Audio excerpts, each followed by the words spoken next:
So emulation has continued to impress me as it's gotten better and better, and we've seen optimization for systems I figured would be incredibly difficult to play on most devices. Now we see all kinds of stuff running GameCube or PlayStation 2 to where we're using office PCs and repurposing them as little emulation stations. I did a whole video on that. You can check that out. But today I wanted to look at another avenue that you can go. Maybe if you want something a bit more portable, but can still punch well above its expected weight class.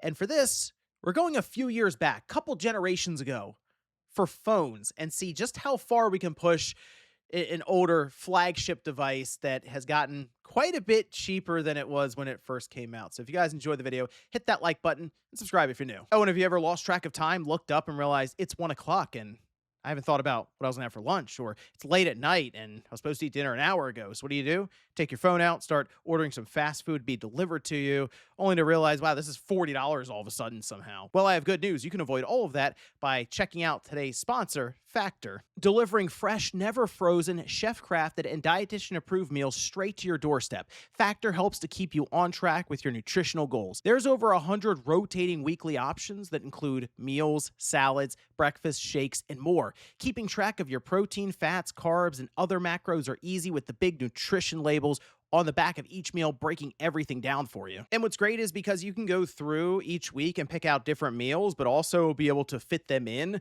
for maybe high protein or lower calorie. It really does work into an overall meal plan that you're trying to put together. You can even pick full plans that fit your individual nutrition goals, like high protein, calorie smart, GLP-1 support, low carb, and more.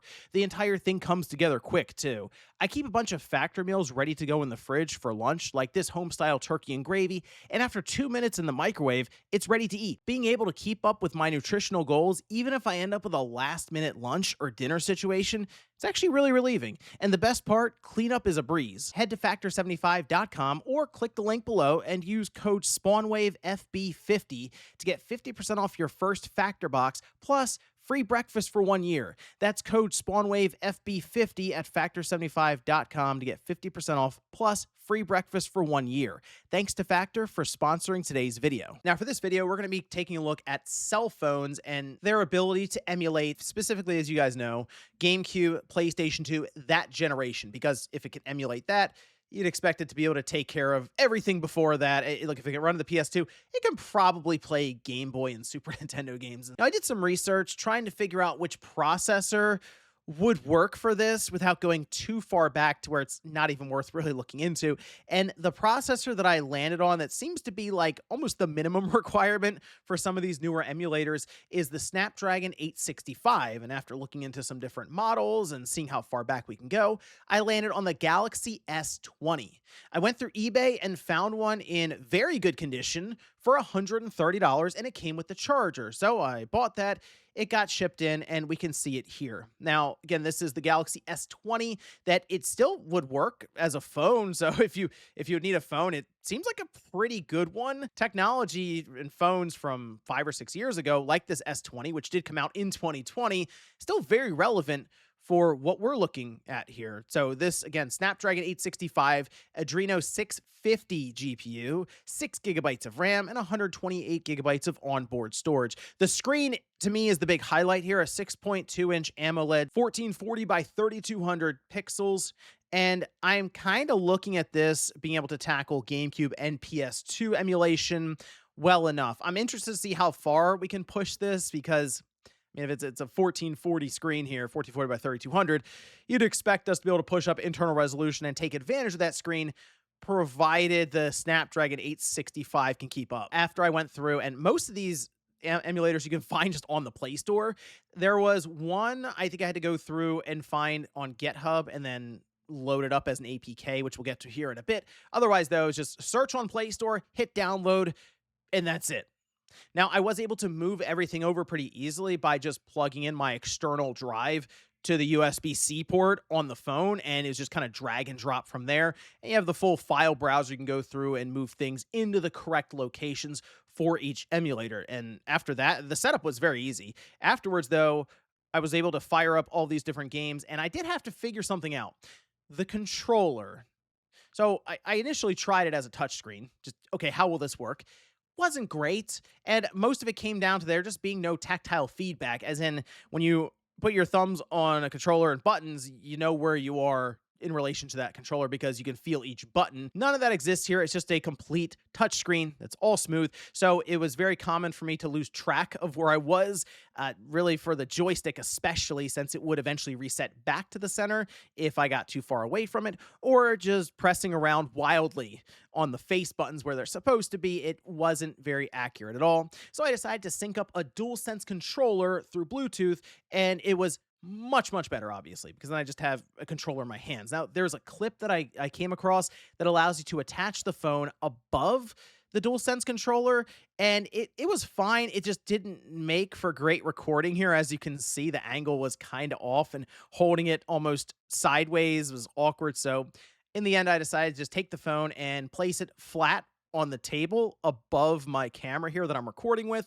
But just know, if you end up with a controller like this, the clip actually worked pretty well. Okay, let's start here with PlayStation 1. No issues at all, and it was kind of expected. DuckStation continues to be the go-to for PS1 emulation, and I did some basic up rendering here. The games look great on this screen, and you're going to be hearing that more and more as we go along, because the nice benefit of this Galaxy S20 is that the screen is probably going to be better than most dedicated emulation handhelds now. And that's just the way it is. These phones, when they came out initially, they were very expensive, and now they've depreciated down to this point. But the screens really continue to be solid or even above average across the board here. So looking at PS1, even with some up rendering, they're still going to look like PS1 games. There's only so much you can do. But there were no issues at all when it comes to performance. If the game was capped at 30, that's where it sat. If it was at 60, it pushed all the way to 60 with no dips at all. And these games with some up rendering can look pretty good. So PS1, as expected, no issues at all. It ran great. Now, though, we can have a bit of fun here and see what this phone can really do. Dreamcast. And I say that because I did start to push some of the internal rendering up here to where, so for the Dreamcast, we're at like 1440p essentially. And again, the aspect ratio and stuff it's sort of a weird resolution that it kicks out. But I up rendered 3x, and it looks great. The thing I really like about the Dreamcast, the visuals are very sharp, so they lend well to any of the up rendering that you can do with these games, provided the hardware is able to keep up. And from what I can see, Crazy Taxi, as crazy as ever, and you can see it here, it ran very well. It was 60 FPS, and I had some issues with initial load, with some stuttering, almost like it was loading stuff in for the first time, right?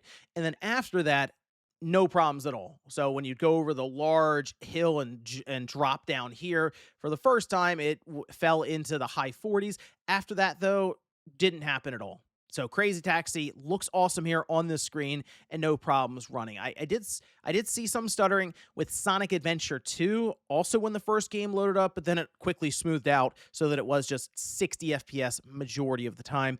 And I mentioned the Dreamcast looks really good with this up rendering. Man, Marvel vs. Capcom 2 still looks awesome and really lends well here to this setup. So overall, with the DualSense controller paired to it, yeah, it's a good experience. I also threw PSP in here because something about taking these games that are set up at they're designed for a very low resolution screen and then just completely pumping up the rendering resolution to 1080p. It's very basic looking assets because there's only so much you can do for the PlayStation portable games. But I mean, like, you can see here with some anti-aliasing, I'll turn that on.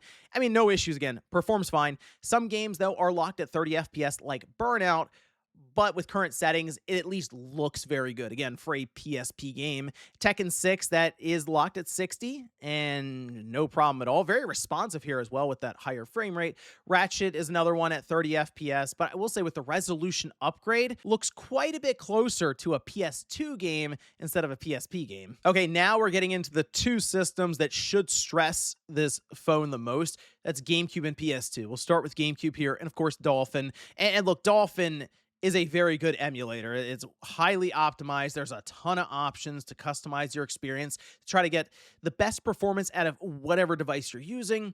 Here, though, I was going for 1080p resolution immediately out of the gate, and Tony Hawk Pro Skater 3, I like to test with this game because it's fast, and you can tell when you're playing the game if there are frame rate drops at all. Significant ones you'll feel the most clearly, because if it starts to stutter and drop into the 30s, it's gonna look bad. But For Tony Pro Skater 3, it was great. I mean, 60 FPS was consistent for the most part. There were some times where you do big swings with the camera when turning quickly, and I noticed it stuttered, fall a little bit to 55 FPS, but I never saw it in the 40s or something like that, and it worked really well here, which is a good start. So then I moved over to Soul Calibur 2. Initial stuttering issues on first load. All right. And that people say that's for like compiling shaders and stuff. You can set that so it does it automatically, which I did. And I still had some startup stuttering here and there. But again, after the first couple of minutes, no problem sticking at 60 FPS. And this is another highlight game here for this screen with the bright colors and again, kind of the smooth visuals with the 1080p rendering resolution. It looks great on this AMOLED device. Ooh, I'm throwing Beautiful Joe out there as well. Another good looking game on this screen, but that might just be from the stylized visuals that they have here. This one ran perfect. I mean, like 60 FPS across the board. And I'd like to see more of this series, or at least a return of this series, I should say, because while I know it's a 2D game, so that maybe gives Capcom some cold feet as to how they could make it feel valuable enough maybe to be full price. I think there's something to this that we don't really have a game like Beautiful Joe. Certainly not one that really looks like it, but even kind of plays like it is very unique for its time. But fortunately, you can revisit here on your cell phone using Dolphin with no issues. Phantasy Star is kind of a weird one because it is locked to 30 FPS, and to my understanding, it's locked to 30 FPS because that's just what the game logic is set at. So some people will try to push it above that and go to 60, and it does some very weird stuff. But at the very least, it was just straight up locked to 30 FPS. All right, PS2. This is the system that I was least sure about with everything else in front of us here. This was the one. And I had to go out and find the emulator. It wasn't on the Play Store from what I saw. And this is Nether SX2 Classic. That's the one that was recommended the most online. So I found it on GitHub with an APK, and it was fine loading up from there, just a few button presses and boom, it was installed. And you get your BIOS folders and your ROM files, ISO files all set up.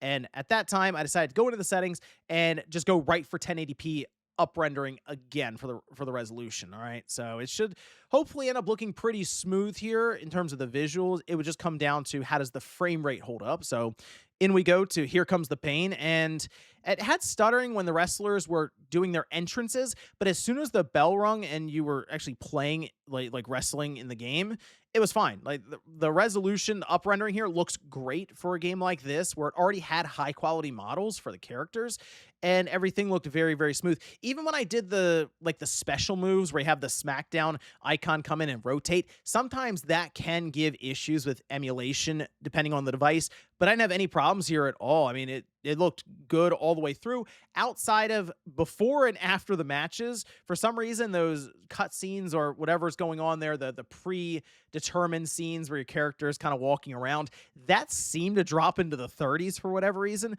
But when you're actually playing the game, it seemed to be just 60 FPS, no problem. Oh, and Def Jam Fight for New York, which is stupid expensive now, and it's really annoying because it's the best one in what is a short-running series this time.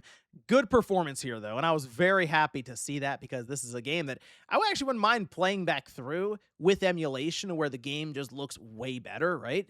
And it was holding at 60 FPS. Even when you do, so you have like these frenzy moves, these weird finishing moves, crazy over-the-top stuff you can do, and it does some effects to the screen, and that can cause slowdown with emulation, similar to what I mentioned with the SmackDown finishing moves, but no issues. I was watching that frame rate counter as soon as I hit it. Nope, 60 FPS. Definitely look into Def Jam Fight for New York if you never have. You may not expect the kind of game that you end up with here.